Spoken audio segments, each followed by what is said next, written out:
Hey, what's up, friends? Welcome back. If you guys are brand new here, welcome to the show. My name's Anton, and this is the Anton Czachor Rock Show. And today we're going to be doing something that I thought was actually brand new, but turns out this is actually a couple years old.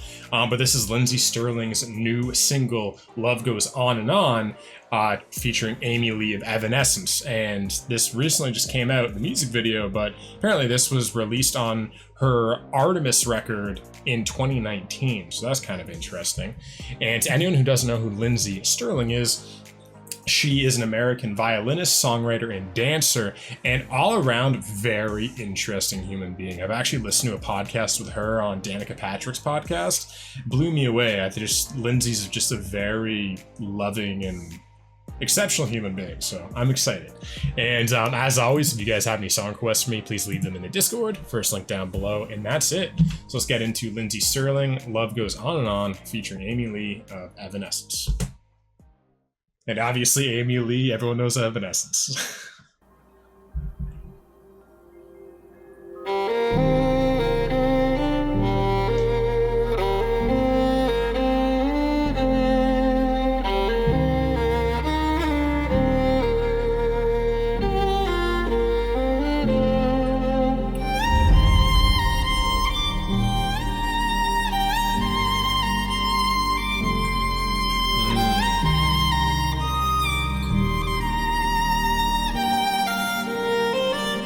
It's a gorgeous melody.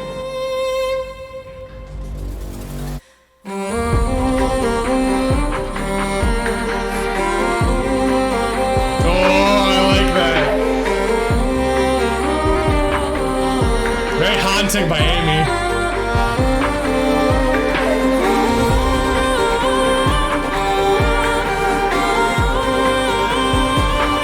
You make her just feel the building.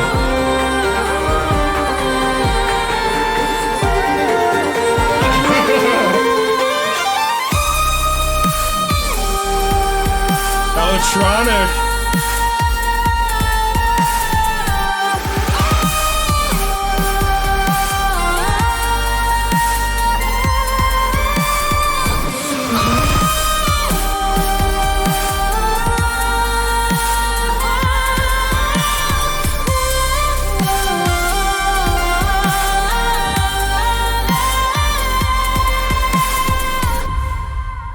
There's an old familiar silence when I'm lost inside my heart. I can't hear the voice inside me, so I look up to the stars.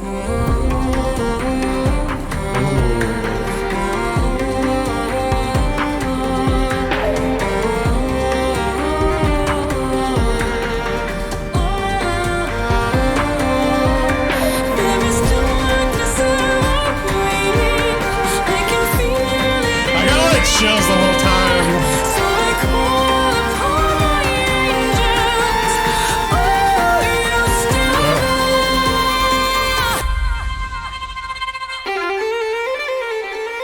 Sounds like a fiddle.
that part right there.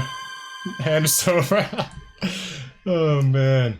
That was like almost too epic. Literally, it was like, you know, there's a lot of songs where, you know, there's an ebb and flow of epicness, you know what I mean? It's like, you know, you get the epic chorus, you get lit up with goosebumps, and then they drop into a verse and you kind of relax, and then it's this like up and down kind of thing, right? Where this song was like, I couldn't catch my breath. I was like, the whole time I just had like a permanent smirk. Like I was like, it just keeps building. Like it's literally a song locked into like 100% all the time. And Amy's vocals, like, first of all, what I loved about this is how Lindsey and Amy were literally doing so many of the same notes. I thought that was really cool. Like a lot of the time, or at least me when like growing up, like I never realized that a voice was actually singing notes. You know what I mean? Like I'd be like, okay, that's a piano, that's a guitar, and those are the melodies, and the voice is just doing what the voice does. But when you actually see like Lindsey playing a melody on her violin, and then Amy singing that exact same melody at the beginning, for example, it kind of dawns on you like, oh man, like the voice is just, you know, it's probably the most beautiful instrument to me, but it's another instrument. You know, whatever you can do with music, you can do with the voice. Whatever you can do with violin, whatever you can do with piano, you can do with the voice, or so I'm thinking. You know, now the question is, what are the limitations to each? And I guess obviously a natural limitation is that with a guitar, I can play any note in existence. With a voice, it's like, you know, by the nature of your vocal range, you're locked into a certain, it's almost like someone like Amy Lee's vocal range, for example, is almost like someone trying to play guitar with only half a guitar. You know what I mean? Like you just don't have access to the deep baritone. And I'm not saying Amy doesn't, but like, you know, a singer can't do everything. They can't hit the highest note and the lowest note.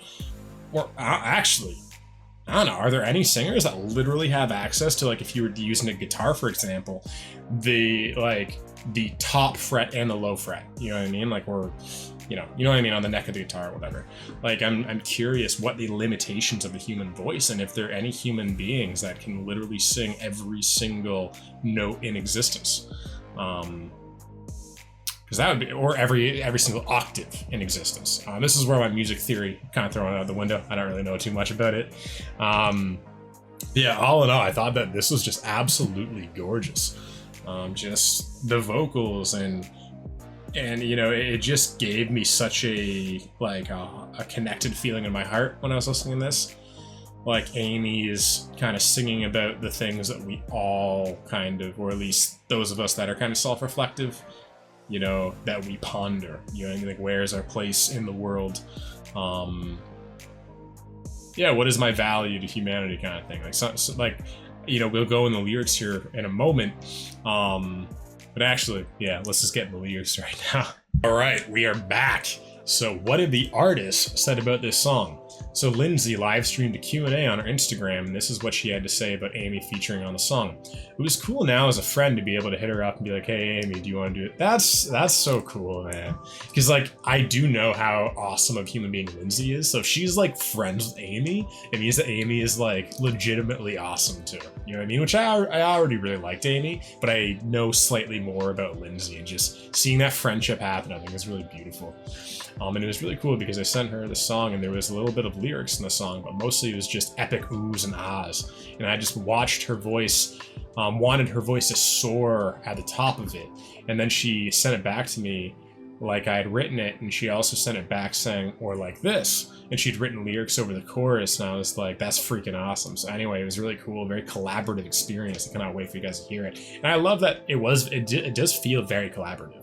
It feels like, again, they're singing these kind of similar notes, and I love how Amy didn't try to change the song completely. She really took what Lindsey was doing and was like, how about I infuse myself into the context or the foundation you've already created. And I just thought that Amy's voice, just the richness and the depth that she's been able to cultivate in her voice since Fallen, I think is just remarkable. Like, you know, obviously, you know, songs like Broken and Bring Me to Life are some of my absolute favorite Evanescence songs, but her voice is just very different now.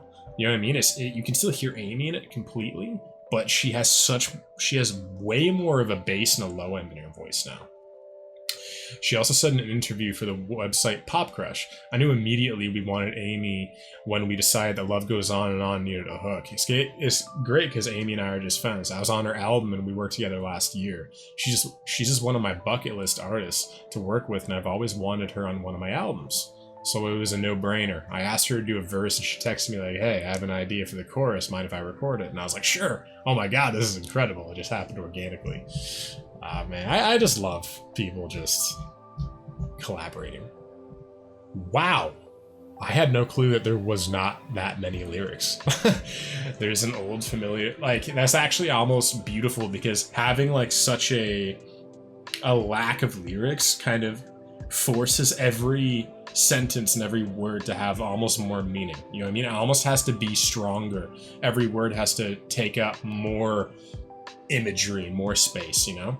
There's an old familiar silence when I'm lost inside my heart. I can't hear the voice inside me, so I look up to the stars. There is darkness ever waiting, I can feel it in the air, so I call upon my angels, are you still there? Yeah, that's relatable to me.